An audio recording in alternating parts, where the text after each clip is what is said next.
Give the patient blood. Certainly, I'm hanging a 1-liter bag of blood for the patient right now.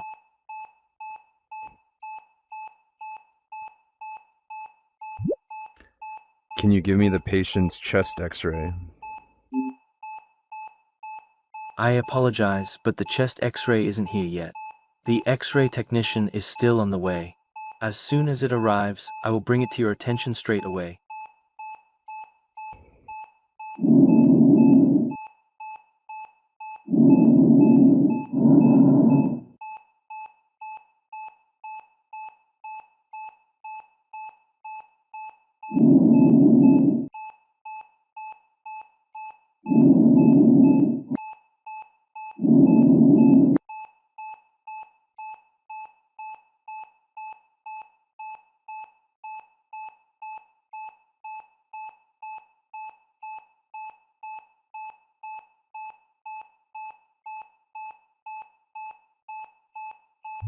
Prepare the patient for chest tube.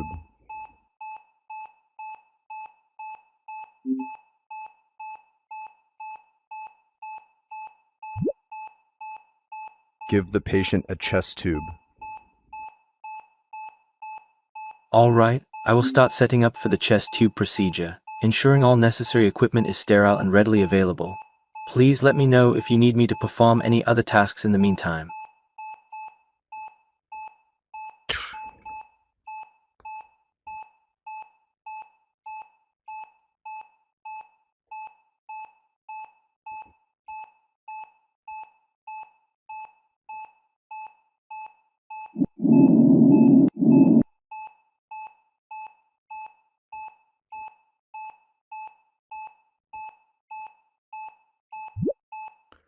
Give me the patient's chest x-ray.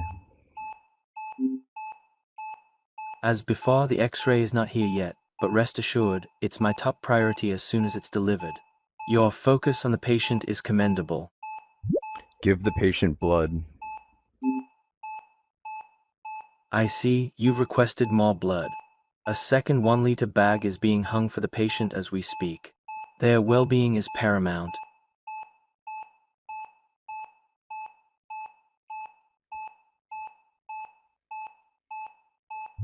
Give the patient oxygen.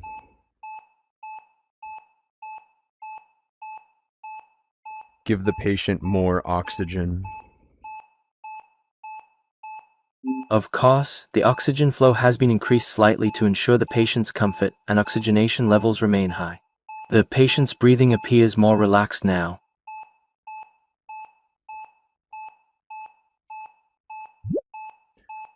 Show me the chest x-ray. Still awaiting the x-ray, doctor. The moment it's in my hands, you'll be the first to see it. The technician should arrive shortly.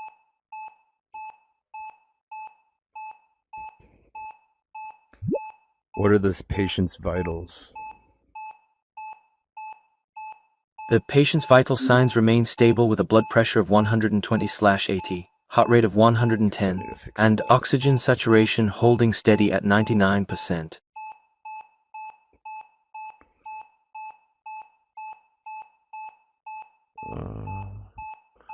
Oh, what happened to the graph? Oh, wait, we didn't have this. Okay, that's right. Oh. Give the patient fluids. Understood, doctor. A bag of Roman 4 fluids is currently being prepared and will be administered to the patient shortly.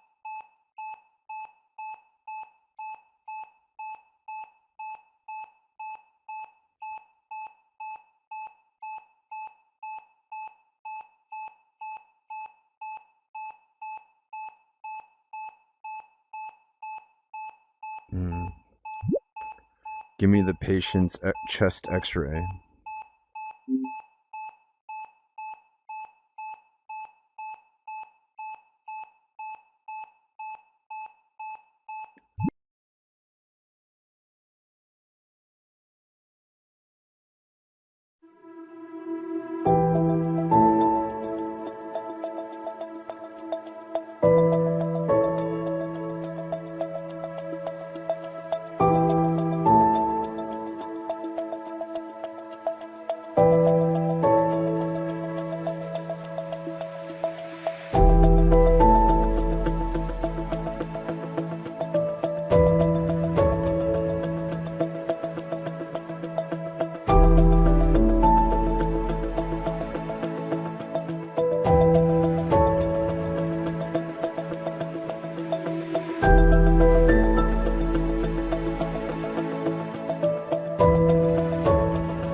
First, we're going to flush out our test cock.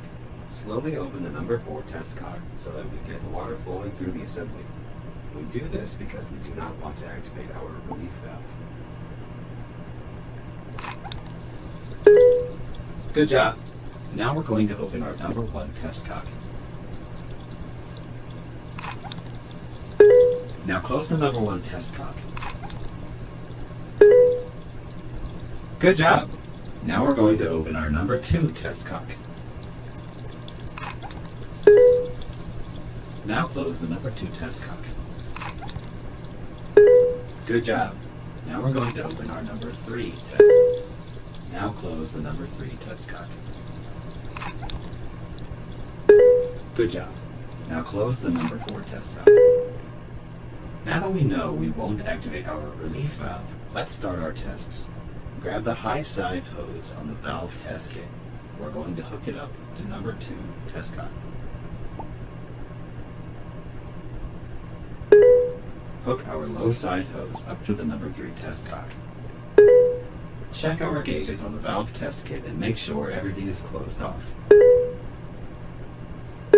Next, open the low side first.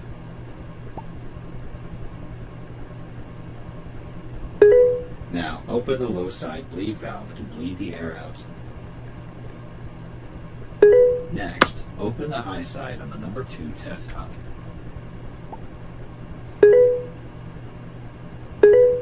Now open the high side bleed valve to bleed the air out. Now close the low side bleed next and let the test kit gauge settle. We need to make sure that our PSI is greater than 5 to proceed. Is our PSI level adequate? Great. So we are good to go.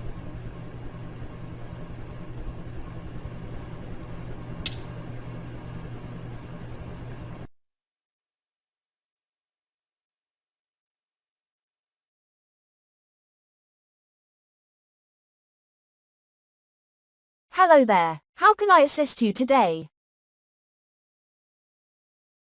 What is best practice to fight climate change in the MENA region? Addressing climate change in the Middle East and North Africa, MENA, region requires a multifaceted approach. Key practices include 1. Investment in renewable energy. The region has immense potential for solar and wind energy. Investing in these can significantly reduce reliance on fossil fuels. 2. Water management. Implementing efficient irrigation techniques and investing in desalination technologies can help manage scarce water resources. 3. Policy and governance. Strengthening environmental policies and governance structures is crucial. This includes enforcing regulations on emissions and resource management. 4. Education and awareness. Raising awareness about climate change impacts and sustainable practices can empower communities to take action.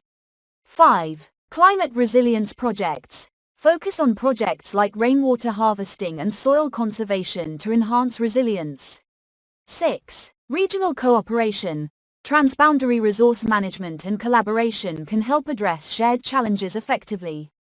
These practices, combined with international support and local engagement, can contribute significantly to combating climate change in the MENA region.